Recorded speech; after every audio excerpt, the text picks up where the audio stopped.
과목보다는 원과목을 우선시하고 응용보다도 정확한 개념에 초점을 맞추어 준비하라고 이야기해주고 싶어요.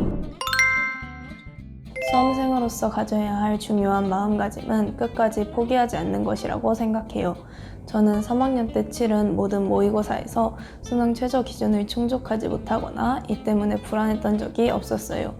하지만 수능을 보고 나서 최저 기준을 충족하지 못할 수도 있겠다라는 생각이 들었고, 이 때문에 수능 후 이틀 뒤에 있었던 연세대학교 면접 준비를 하지 않고 다 포기하고 싶었어요.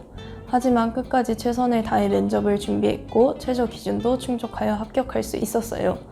결과가 나올 때까지 그 어느 것도 확신할 수 없다는 점을 명심하고 그 시기에 자신이 할 수 있는 최선을 다하는 것이 수험생으로서 꼭 가져야 할 마음가짐이라고 생각해요.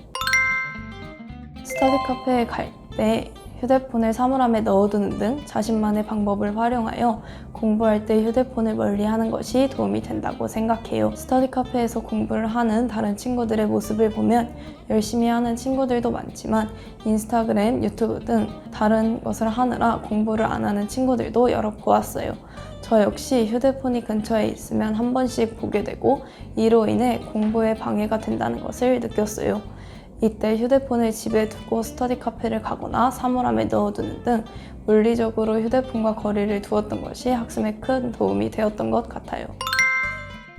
연세대학교 면접은 수능 이틀 뒤이기 때문에 준비할 시간이 하루밖에 없었어요. 그렇기 때문에 면접 학원을 선택할 때 더욱 신중했던 것 같아요. 여러 학원을 비교해본 후 강남 하이퍼 학원 심층 면접 캠프를 선택하였는데, 그 이유는 하이퍼 학원이 대형 학원이기에 오랜 시간 면접 준비를 체계적으로 해왔을 것이라는 믿음과 이를 바탕으로 쌓인 하이퍼 학원만의 노하우와 자료들의 퀄리티가 좋을 것이라는 믿음이 있어 선택하였어요. 강남 하이퍼 심층 면접 캠프에서 10회차의 문제를 풀었던 것이 면접장에서 긴장하지 않도록 해주었던 것 같아요. 짧은 답변 준비 시간 동안 더 좋은 대답을 위해 어느 정도의 메모가 필요한지 등은 미리 연습해보지 않으면 매우 어려운 부분이라고 생각해요. 이러한 부분을 선생님이 수업 중간중간 돌아다니며 피드백을 해주셨고, 피드백을 바탕으로 10회차의 문제에 걸쳐 반복적으로 연습한 것이 면접장에서 긴장을 줄이고 본 실력을 발휘하는 데 큰 도움이 되었어요.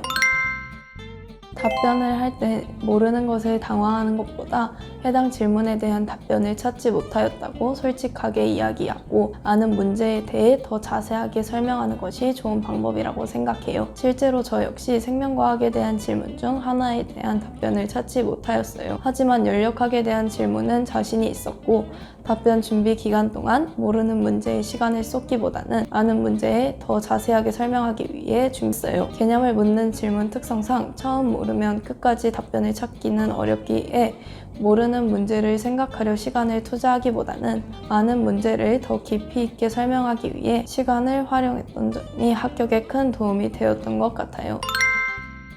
여러 과목을 준비하고자 얕게 개념을 공부하는 것을 하지 말아야 한다고 생각해요. 연세대학교의 문제는 모래 개념, 원자량의 개념을 설명하라는 식으로 정확한 개념을 묻고 있기 때문에 애매하더라도 모든 내용을 읽고 가기보다는 하나라도 정확히 알고 가는 것이 면접에 있어서 더 큰 도움이 될 것 같아요. 혼자 기출문제와 예상문제를 풀고 그치는 것이 아니라 태블릿을 활용하여 녹화해보고 이를 돌려보며 말하는 습관과 답변에서의 문제점을 찾는 것이 면접 준비 중에 꼭 필요한 활동이라고 생각해요. 녹화해보면 자신 생각나지 않을 때 눈을 심하게 굴리는 등 자신의 습관을 알 수 있고 면접장에서 신경 써서 고칠 수 있다는 점에서 큰 도움이 됐어요. 또한 태블릿으로 녹화하는 방식의 연세대학교 면접의 경우 동일한 조건을 갖추고 연습하는 것이기에 실제 면접장에서의 긴장도 많이 완화할 수 있는 방법이라고 생각해요. 과목보다는 원과목을 우선시하고 응용보다도 정확한 개념에 초점을 맞추어 준비하라고 이야기해주고 싶어요. 강남 하이퍼 신층 면접 캠프에서 수업을 들을 때 선생님께서 과목은 나오지 않을 것 같다고 원과목을 더 열심히 준비하라고 이야기를 해주셨는데 그 말씀처럼 원과목만 출제되었어요. 그렇기 때문에 면접을 준비할 시간이 촉박하다면 많은 과목을 욕심내기보다는 원과목에 초점을 맞춰 개념을 정확히 설명할 수 있도록 준비하라고 이야기해주고 싶어요. 2025 신층 면접 준비하는 학생들 화이팅!